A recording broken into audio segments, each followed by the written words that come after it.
Greetings, my name is Jason Marcellus, and I wanted to talk about a certain type of divide that has happened within music. It was years ago when a lot of my opinions about newer music really started to go public, if you will. And there was a gentleman who wrote a column about it, and he titled the column, "The Jazz Wars Are Back." That's what I call a 50-50 statement. He's not right, but he's not wrong either. The reason he said Jazz Wars is because he looked at what I was saying and, oh yeah, last name is Marcellus. He thought of the 1980s and Jazz Wars, and that was it.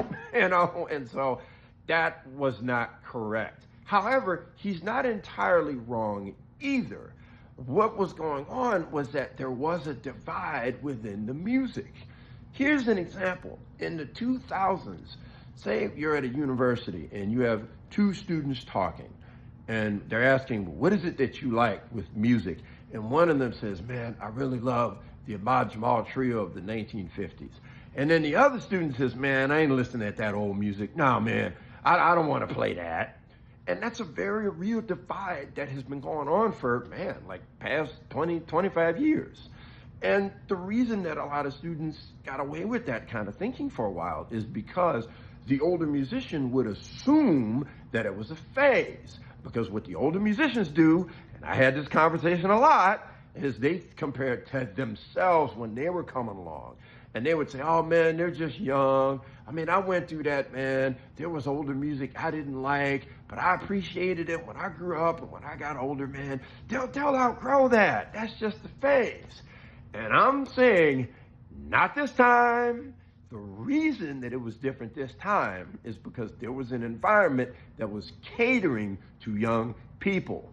For example, late 90s pop music was for young children because you knew that they were going to buy that music, so you had a system that was in place to market to children. If you were in college or if you were in your 20s and 30s, you don't matter. We're marketing to children.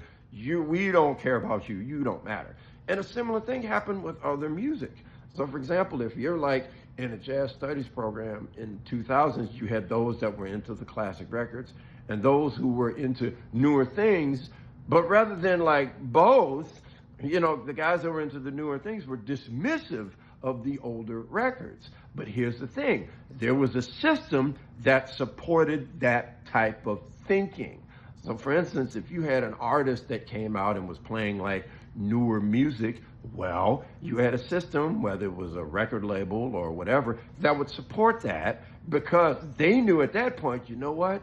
We can market to students in college music programs, in jazz programs or what have you, because we know where they are, we know what the enrollment is, so we can start catering to them.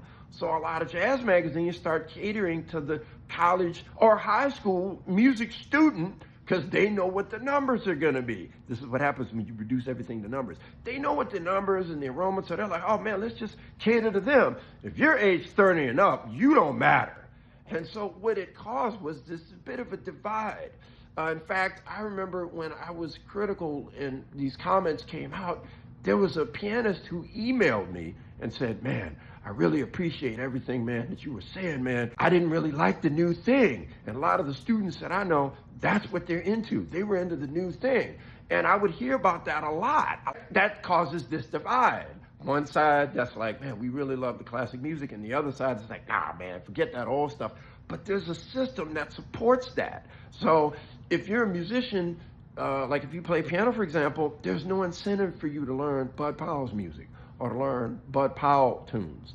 There's no incentive for that. Or to learn standard songs, or to learn music from George Gershwin, Cole Porter, et cetera, et cetera, et cetera. There's no incentive. Or learning solos. You'll become a better musician, but there's no incentive. So that's where that divide comes in. And so I think that that's true even with audiences. You have people that like classic, like swing, and musicians that play standards and tunes. But then you have this other side that's like, oh man, that's that old stuff, man. We want to go over here and listen to straight eighth music and straight feel music with odd meters that's super complex. And you have a set audience for that. And so I think that there is a real divide that has happened with the music and with the audience. I think it's a very unfortunate development, but that divide, it's real.